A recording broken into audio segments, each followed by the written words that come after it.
There was another source of learning in the great departmental school.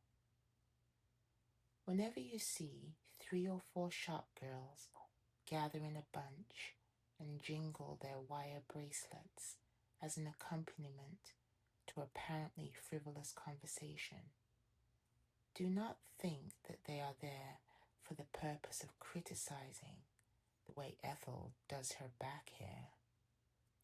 The meeting may lack the dignity of the deliberative bodies of man, but it has all the importance of the occasion on which Eve and her first daughter first put their heads together to make Adam understand his proper place in the household.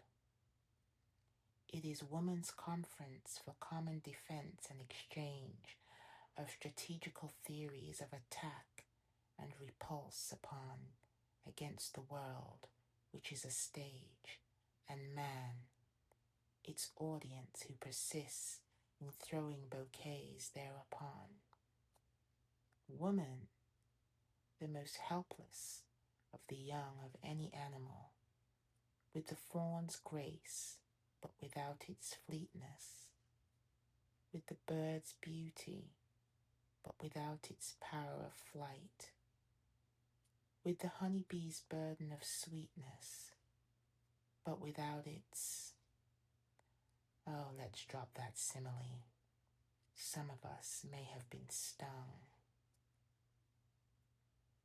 During this council of war, they pass weapons one to another and exchange stratagems that each has devised and formulated out of the tactics of life. I says to him, said Sadie, ain't you the fresh thing?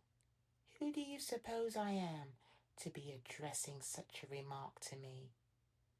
And what do you think he says back to me?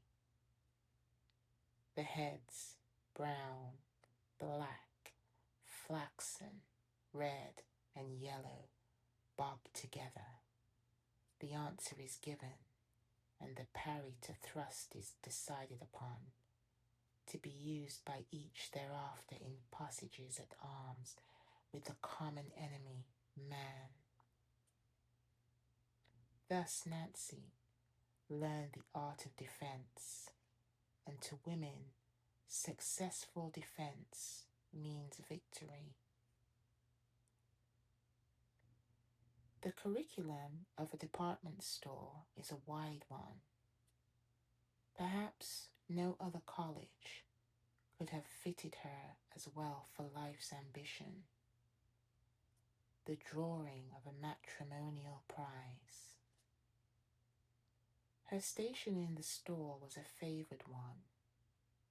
The music room was near enough for her to hear and become familiar with the works of the best composers, at least to acquire the familiarity that passed for appreciation in the social world in which she was vaguely trying to set a tentative and aspiring foot. She absorbed the educating influence of art wares, of costly and dainty fabrics, of adornments that are almost culture to women. The other girls soon became aware of Nancy's ambition. Here comes your millionaire, Nancy, they would call to her whenever any man who looked the role approached her counter. It got to be a habit of men who were hanging about while their womenfolk were shopping, to stroll over to the handkerchief counter and dawdle over the cambric squares. Nancy's imitation high-bred air and genuine dainty beauty was what attracted. Many men thus came to display their graces before her. Some of them may have been millionaires. Others were certainly no more than sedulous apes. Nancy learned to discriminate. There was a window at the end of the handkerchief counter, and she could see the rows of vehicles waiting for the shoppers in the street below. She looked and perceived that automobiles differ as well as do their owners. Once, a fascinating gentleman bought 4 dozen handkerchiefs and wooed her across the counter with a king coiffure air. When he had gone, one of the girls said, "What's wrong, Nance, that you didn't warm up to that fella? He looks the swell article. All right to me." "Him?" said Nancy with her coolest, sweetest, most impersonal Van Alstyne Fisher smile. "Not for mine. I saw him drive up outside. A 12 HP machine and an Irish chauffeur. And you saw what kind of handkerchiefs he bought. Silk. And he's got dactylus on him. Give me the real thing or nothing, if you please."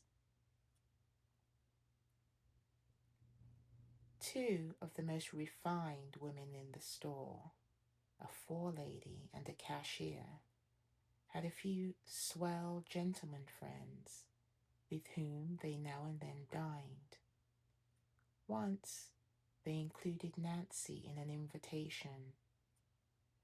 The dinner took place in a spectacular cafe whose tables are engaged for New Year's Eve a year in advance. There were 2 gentlemen friends, one without any hair on his head, high living, ungrew it, and we can prove it. The other, a young man whose worth and sophistication he impressed upon you in 2 convincing ways. He swore that all the wine was corked, and he wore diamond cuff buttons. This young man perceived irresistible excellencies in Nancy.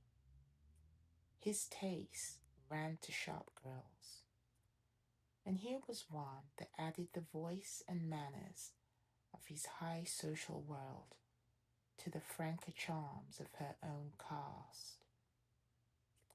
So, on the following day, he appeared in the store and made her a serious proposal of marriage over a box of hemp-stitched, grass-bleached Irish linens.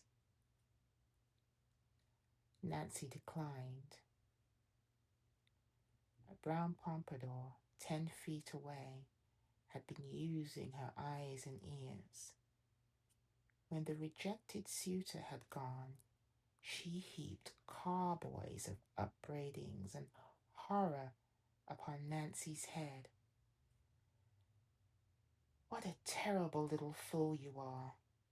That fella's a millionaire.